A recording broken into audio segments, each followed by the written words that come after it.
우리 함께 보실 말씀 사도행전 18장 11절 우리 한 목소리로 같이 읽겠습니다. 함께 읽습니다. 시작. 1년 6개월을 머물며 그를 가까운 데에서 하나님의 말씀을 가르치니라.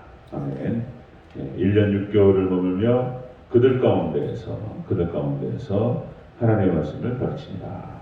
네, 인사합니다. 오직 예수님, 예수님의 은혜와 평강이 넘치시기를 축원합니다. 아멘. 네, 오늘 함께 읽으신 사도행전 18장 11절 오늘 본문을 토대로 주님의 말씀을 받은 바울의 모습이라는 제목으로 말씀 받겠습니다. 주님의 말씀을 받은 바울의 모습. 이렇게요. 우리가 지난 시간까지 사도 바울이 다메섹 도상에서 예수님을 만나고 그리고 이제 이방인 사역자로 하나님께 예수님께 부름을 받은 이후로 사도 바울은 어떤 어려운 가운데서도 그리고 어떤 혼란을 만나고 어떤 대적자들이 반대한다 할지라도 끊임없이 한결같이 복음을 전파하고 복음의 사역들을 잘 감당해 왔습니다. 주님께서 사도 바울에게 환상 중에서 나타나셔서 환상 가운데 말씀하셨습니다. 두려워하지 말라. 두려워하지 말고 그리고 끝까지 사명을 감당하라. 그리하면 내가 너와 항상 함께하겠다. 이렇게 사도 바울을 격려하시면서 위로하셨던 그 말씀을 우리가 함께 들었습니다. 자, 오늘 본문은 그렇게 사도 바울을 찾아오셔서 말씀하셨던 주님의 그런 격려와 위로의 말씀을 받은 바울이 자, 어떻게 해냈는가, 어떤 자세를 취했는가에 대해서 오늘 본문에 나타나는 것을 볼 수 있습니다. 자, 주님의 말씀을 받은 바울의 모습은 어떤 모습이었는가요? 자, 첫 번째 복입니다. 첫 번째 1년 6개월 동안 고린도에 머물렀다. 이렇게 기록되어 있습니다. 자, 초반부를 11절 초반부 같이 읽겠습니다. 시작. 1년 6개월을 머물며 1년 6개월을 머물렀다. 1년 6개월 동안 고린도 교회에 머물면서 함께 있었다라고 하는 것입니다. 이 말씀은, 이 얘기는 교회와 함께하는 바울의 모습을 볼 수 있습니다. 교회와 함께하는 바울의 모습. 여기서 머물렀다라고 하는 것은 계속하다, 지속하다 이런 뜻이에요. 이런 뜻을 갖고 있어요. 이제 고린도 교회에 함께 머물면서 계속적으로, 지속적으로 복음을 증거하고 말씀을 진행하는 것을 볼 수 있습니다. 에덴 동산, 태초에 하나님께서 사람을 창조하시고 그리고 에덴 동산에 그 사람을 주셨습니다. 아담과 하와가 하나님께 불순종하고 범죄하기 전까지, 그리고 범죄를 통해서 에덴 동산에서 쫓겨났죠. 이 에덴 동산은 천년왕국을 예표한다고 말씀을 드렸습니다. 그래서 성경에 이제 짝을 딱 맞춰보면은 예수님의 십자가를 중심으로 해서 딱 쳐보면은 딱 맞아요. 예수님 십자가를 중심으로 구약과 신약으로 나뉘고, 그리고 에덴 동산과 천년왕국이 딱 붙습니다. 그 영원 천국으로 여기 이제 딱 붙는 건데요. 그러니까 에덴 동산이 천년왕국을 상징적으로 예표로 보여준다. 그러니까 하나님과 함께하고 있을 때의 에덴 동산은 천국이었습니다. 천국.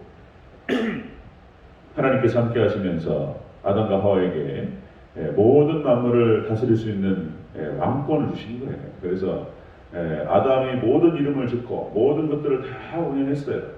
모든 동물과 식물들을 다 가꾸고 그랬죠. 자, 에덴 동산, 하나님께서 함께 하셨을 때에 그곳은 천국이었다. 자, 초대교회도 마찬가지입니다. 초대교회로 넘어왔을 때도 역시 이제 사도행전 2장 사건에 하나님께서, 성령께서 임하시고 그리고 사도들을 통해서 말씀이 증거되고 선포되고 그러면서 초대교회 하나님의 나라가 임했습니다. 성령께서 역사하셨고 그리고 성도들 간에 떡을 떼며 교제하며 이렇게 하다 보니까 너무나 행복했던 그런 공동체, 하나님의 나라였습니다. 초대교회는.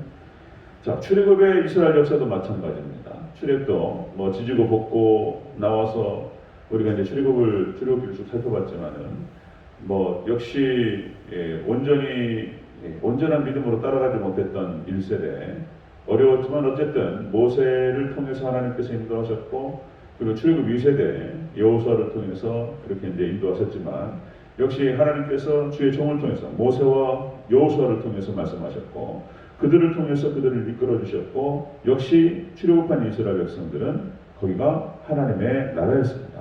하나님 나라, 하나님 백성. 이런 패턴이죠. 사사기도 마찬가지입니다. 이제 가나안 땅에 들어가서 하나님께서 사사들을 선정하시고 사사들은 이제 구원자라고 표현해요. 구원자. 그들을 통해서 이스라엘 백성들을 직접적으로 통치하셨습니다. 사사 시대는 신장 정치 시대라고 해가지고 하나님께서 사사들에게 말씀을 주시고 그 말씀을 전달하는 방식을 통해서 이스라엘을 직접 통치하던 시대. 그래서 기드온과 드보라와 그 다음에 사무엘 이렇게 하나님께서 인도하셨고 붙들었고 또 충성스럽게 그 일을 감당했던 사사. 이 사사들이 있었을 때에는 외부 침략이 없었어요. 감히 들어오지 못했습니다. 블레셋부터 해가지고 미디안 13만 5천 명 하나님께서 파괴시키셨어요. 기도를 통해서 그렇게 하나님께서 지켜주셨다는 것이죠. 자, 오늘 본문을 넘어가서 우리가 이제 사도행전 19장 10절에 보면은 에베소 교회에서는 2년 정도를 머무르게 됩니다. 사도 바울이 2년 정도를 머물면서 고린도 교회에서는 1년 6개월 이렇게 오랫동안 교회와 함께하기를 원했고 한 교회에 머무르기를 원했습니다. 하나님께서 또 옮기시고 이렇게 하셨지만 그래서 사도 바울은 거기에서 오랫동안 함께 말씀을 나누면서 교회를 든든히 세워갔던 것을 볼 수가 있습니다. 자, 주님의 말씀을 받은 바울의 모습은 무슨 모습이었냐? 교회와 함께 했다는 것입니다. 그냥 전도만 하고 돌아다니는 것이 아니었다. 교회와 함께하는 모습을 볼 수가 있습니다. 자, 두 번째 보겠습니다. 주님의 말씀을 받은 바울의 모습은 그들 가운데 두 번째 그들 가운데 하나님의 말씀을 가르쳤다 이렇게 기록되죠. 11절 전체적으로 다시 한번 읽습니다. 시작. 1년 6개월을 머물며 그들 가운데서 하나님의 말씀을 가르치니라. 아멘. 그들 가운데 고린도 교회 성도들에게 하나님의 말씀을 가르쳤다. 그러니까 사도 바울은 주님의 말씀을 받은 뒤로 교회와 함께하면서 교회에게 말씀을 전하는 것을 볼 수 있습니다. 여기서 가르쳤다라고 하는 뜻은 이제 디다스코. 디다스코와 이제 그 케리그마가 또 중요한 개념이에요. 이제 디다스코는 말씀을 가르치고 전파하고 교훈을 주는 것을 뜻하고 케리그마는 이제 복음의 핵심을 전파하는 것을 통해요. 그래서 그 디다스코와 케리그마는 같이 있는 겁니다. 그래서 함께 붙어 있어야 돼요.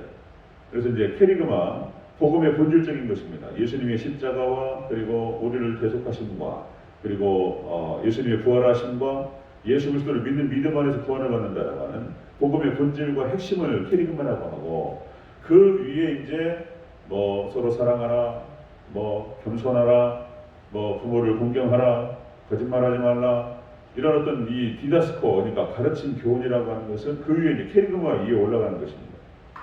디다스코는 다른 종교에도 있어요. 그래서 이제 유교, 공자님 말씀, 얼마나 좋은 얘기들이 많습니까? 불교에도 있잖아요. 케리그마 예수님 빼잖아요. 그러면은요 디다스코 비슷비슷해요 그냥. 저기 불교 가서 설법을 들어오면요 이렇게 잘 들어오면 이것이 설교인가 이게 헷갈릴 정도예요. 기독교 설교하고 별 다름이 없어 보이고. 그래서 기독교 설교에서 케리그마 예수님을 빼면은 아무것도 아닌 거예요. 그러니까 이제 이 사도 바울은 철저한 케리그마 위에 디다스코를 얘기했던 것입니다. 그러니까 이제 기독교 설교가 어떠해야 되는지에 대해서 중요한 모델이 되는 사람이 또 사도 바울인 것을 볼 수가 있습니다. 자, 그렇게 해서 고린도 교회와 에베소 교회를 든든히 세워가는 그런 사도 바울의 모습을 볼 수 있는데, 자, 금방 말씀드렸듯이 사사 시대가 그렇습니다. 하나님께서 사사들을 통해서 이스라엘 백성들을 직접적으로 통치하셨다. 그런데 이제 이스라엘 백성들이 하나님을 온전한 자신들의 왕으로 섬기지 못하고 다른 왕을 뽑기를 원했다. 그래서 이제 일대왕으로 사울왕이 나오죠. 그러니까 사사들을 통해서 직접적으로 통치하실 때 그나마 괜찮았던 거예요. 그런데 다른 왕을 다른 왕을 뽑고 다른 왕을 세우고 난 뒤부터는 이제 이스라엘이 추락을 하는 것입니다. 그래서 이제 왕을 세웠는데 그 왕이 믿음이 없어서 하나님 안 섬겨버리면 끝나버려요. 그냥 그 왕이 그냥 가운데서 틀어버려요. 이런 일이 벌어졌던 것입니다. 이게 사울왕이 나오기 시작하고 그 다음에 이제 다윗은 너무나 잘했는데 그 아들 솔로몬도 초반에는 잘하잖아요. 하나님의 나라를 다스리기 위해서 지혜를 주시옵소서. 그리고 하나님께서 막 지혜도 주시고 좋으셔가지고 그 일천번제를 받으시고 기뻐하셨어요. 그리고 내가 너에게 무엇을 하여 주랴. 그랬더니 다른 거 구하는 게 아니고 부귀영화를 주옵소서 이런 거 구하는 게 아니고 솔로몬이 하나님의 나라 이 백성들의 재판을 위해서 하나님 저에게 지혜를 주시옵소서. 근데 그것이 하나님 마음에 합했다는 거잖아요. 하나님 마음에 합당한 그런 기도를 하면요 하나님 기뻐하시면서 바로 응답 주셔요. 그게 중요한 게 하나님 마음에 합한 기도가 무엇인가. 가장 중요한 것은 하나님의 나라, 천국의 확장과 그리고 하나님의 영광을 위해서 첫 번째 그렇게 여러분 기도도 그렇게 하나님의 나라에 맞춰서 또 사명 감당을 위해서 기도하시기를 축원합니다. 하나님 뜻에 딱 맞으면요 바로 와요. 바로 응답이. 하나님 기뻐하셔요. 그리고는 그냥 다른 것도 다 줘버리셨어요. 그냥 부귀영화. 이게 성경상에서 솔로몬만큼 부귀영화를 누렸던 사람이 아무도 없었어요. 그나마 이제 다윗도 그렇고 왕들이 누리지만은 역시 솔로몬을 중심으로 전무후무예요. 어마어마한 이 땅의 복도 다 받아버린 거예요. 그래서 우리가 기도할 때 그런 말씀 드렸잖아요. 너희는 먼저 그의 나라와 그의 의를 구하라. 그리하면 이 모든 것을 너에게 더하시리라.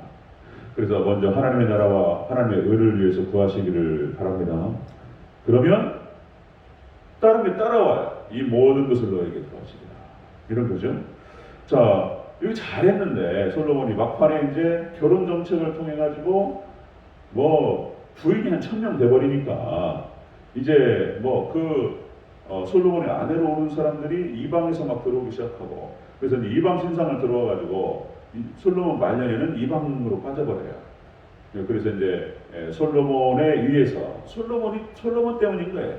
솔로몬 때문에 북이스라엘과 남유다가 나뉩니다. 이게 중요한 발단을 갖다가 자초했던 사람이 솔로몬이었다는 것이죠. 그 다음에 북이스라엘에 이제 여러분 잘 아시다시피 아하방 같은 이 사악한 사람이다. 거의 그냥 막 가는 거죠. 그냥 이세벨이라고 하는 부인을 얻은 다음에 북이스라엘을 완전히 망가뜨렸던 사람이 바로 아하방입니다. 그리고 대체적으로 이스라엘 역사에 나오는 왕들을 보면은 히스기야라든가 여호사밧이라든가 요시야 왕 같은 아주 성군들이 나오기도 해요. 하나님을 잘 섬기고 이스라엘 백성들을 믿음으로 이끌었다. 그런 좋은 왕들이 나오기도 하지만 대체적으로 정신 나간 사람들이 많이 나타나요. 거의 하나님을 떠나고 자기 마음대로 행동하고 그랬던 거예요. 그러니까 쫙 기울어요. 자, 사사시대 그나마 이 교회의 통치 방식은 사사시대 통치 방식이라고 얘기할 수 있습니다. 하나님께서 직접적으로 사사들을 통해서 말씀하시고 그렇게 이스라엘 백성들을 지키시고 인도하셨습니다. 교회는 바로 이제 하나님 말씀께서 지배하시고 오직 하나님만이 왕 되시는 줄로 믿습니다. 이것이 잘 되면 그렇게 이스라엘 백성 사사시대 때 좋은 사사들을 통해서 하나님께서 특별히 지켜주시고 함께 하셨던 것처럼 교회도 하나님께서 은혜 가운데 함께 하시면서 하나님의 나라로 세워 가실 줄로 믿습니다. 그런 패턴이 사도 바울을 통해서 고린도 교회가 그리고 에베소 교회가 그렇게 든든히 세워가는 것을 볼 수가 있습니다. 사도행전 19장 9절 10절 그게 나오죠. 바울이 그들을 떠나 제자들을 따로 세우고 두란노 소원에서 날마다 강론하니라. 2해 동안 이같이 하니 아시아에 사는 유대인이나 헬라인이나 다 주의 말씀을 듣더라. 정기적으로 말씀을 선포하다 보니까 이제 많은 사람들이 이렇게 이제 들어와서 접촉을 하게 되고 케리고마와 디다케를 만나는 것입니다. 그렇게 해서 에베소서 말씀은 교회론을 얘기하는 것인데 아주 탁월한 얘기예요. 어마어마한 하나님의 세계가 열리는 것을 볼 수 있습니다. 근데 이제 앞으로도 제가 이제 이렇게 진행하면서 에베소서 말씀도 지금 이제 에베소서는 시골에서 했어요. 4년 동안 이제 제가 이제 진행을 했는데 엄청난 얘기입니다.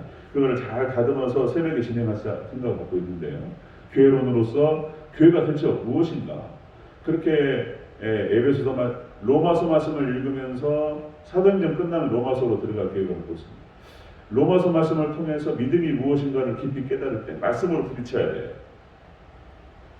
직접적으로 본문에서 이렇게 부딪히면서 이런 거구나. 알고는 있었는데, 그러니까 뭐 조직신학 책이라든지 아니면 간략하게 줄여가지고 설교 중간중간에 들었던 정도, 그런 정도가 아니고 말씀을 통해서 이렇게 찾아가고 만나갈 때에 그 깨달음의 깊이가 더해지고 우리의 믿음이 더욱더 강건해질 줄로 믿습니다. 말씀을 만나야 돼요. 직접적으로 이제. 그래서 저도 기도하면서 이렇게 저도 경험을 통해서 이제 느끼는 건데, 야, 이런 거구나.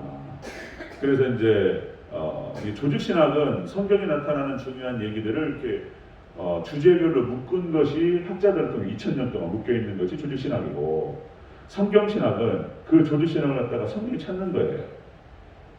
이게 제가 지금 하고 있는 작업이 조직신학을 2000년 묶여 있는 조직신학을 묶어놓은 조직신학을 성경신학을 통해서 찾아가는 작업을 하고 있는 거예요. 말씀을 통해서 만날 때, 직접적으로 성경을 통해 만날 때 강력해질 줄로 믿습니다. 그렇게 가는 건데요. 사도 바울이 그렇게 진행을 했습니다. 말씀을 강론하고 1년 6개월 그리고 2년 동안을 강론하면서 아시아와 그리고 헬라인과 유대인과 이 사람들이 말씀을 만날 수 있도록 인도했던 것입니다. 자, 사도 바울의 특별한 어떤 일을 전도 사역도 있었고, 사도 바울의 사역은 그런 것이었습니다. 사도들의 사역이 그랬던 것이고요. 말씀을 강론하고 말씀을 잘 풀어서 이렇게 잘 전합니다. 그러면 성도들이 말씀을 만남을 통해서 또 믿음이 강력해지고, 그리고 이제 세상을 이길 수 있는 그런 힘을 얻었던 것입니다. 2000년 교회 역사 동안에 그 일이 반복되었던 것이고요. 제2의 사도 바울, 제3의 사도 바울, 하나님께서 세워가시면서 지금까지 인도하셨습니다. 자, 주의 말씀을 받은 사도 바울의 모습은 그런 모습이었다. 교회와 함께하면서 교회에서 말씀을 가르치고 증거하는 그런 사역을 했던 것을 볼 수 있습니다. 하나님 앞에 완벽한 사람이 어디 있겠습니까? 저도 어쨌든 하나님 이렇게 말씀에 성경에 나타나는 사사시대 구약과 신약의 사도들 이런 패턴들을 보면서 역시 지금도 이제 이 패턴이 진행되는 것을 볼 수 있는데, 저를 위해서 기도해 주시기 바랍니다. 이 사역을 잘 감당할 수 있도록. 그러면 교회가 말씀을 통해서 하나님을 만나고 그 말씀을 통해서 강건해지고 세상을 이길 줄로 믿습니다. 모든 축복이 거기서부터 내려가요. 견고하고 탁월한 성도들이 나옵니다. 믿음이 좋아야 돼요. 또 말씀드리면 믿음이 좋아야지 그 사람이 세상을 이기고 축복을 받습니다. 그 믿음은 결국은 말씀을 통해서 와요. 믿음은 들음에서 나면 들음은 그리스도의 말씀으로 말미암는다. 그래서 믿음이라고 하는 것은 말씀인 거예요. 말씀을 많이 알고 말씀을 많이 깨닫고 말씀을 많이 장착하고 말씀에 충만한 만큼 믿음이 충만해져요. 그리고 그 믿음이 충만한 만큼 축복이 같이 오고 하나님께 쓰시는 그런 놀라운 사람이 되는 것입니다. 그래서 우리 대전절교회 사는 성도님들도 똑같이 말씀으로 믿음으로 충만되어 주시기를 주의로 축원합니다. 그래서 모든 축복의 주인공들, 천국 가고 이 땅에서 하나님의 영광에서 쓰임 받고, 그죠? 여러분의 인생과 삶이 꽉 은혜로 꽉 채워지고 주님과 동행하는 복된 인생이 되시기를 다시 한번 축복드립니다. 아멘. 기도하겠습니다.